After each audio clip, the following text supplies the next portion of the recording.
Welcome back. We're around a month now into the fall semester at many universities, but now is the time to start thinking about applying for financial aid for the spring semester.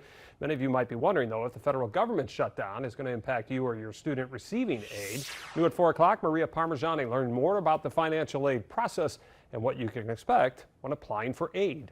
At Southwest High School in Green Bay, officials from the universities of Wisconsin, the Green Bay Area Public School District, and the Unified District of De Pere spoke on the importance of taking away barriers for students to attend college, saying that the first step to getting funding is filling out the FAFSA, or the Free Application for Federal Student Aid. The universities of Wisconsin unlock educational opportunities all across our state, and we want to ensure that all students who want to take advantage of those opportunities have the ability to do so.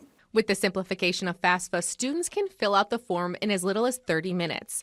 Officials reassuring students that the government shutdown isn't affecting FAFSA for students. As it relates to FAFSA, just before the government shutdown, the Department of Education issued a memorandum indicating that the FAFSA process was going to continue.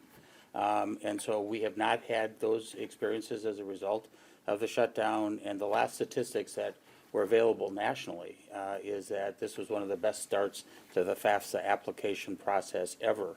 The sentiment echoed in the room is that the universities of Wisconsin offer a great value in terms of education offered for the cost. In Green Bay, Maria Parmigiani, Action 2 News.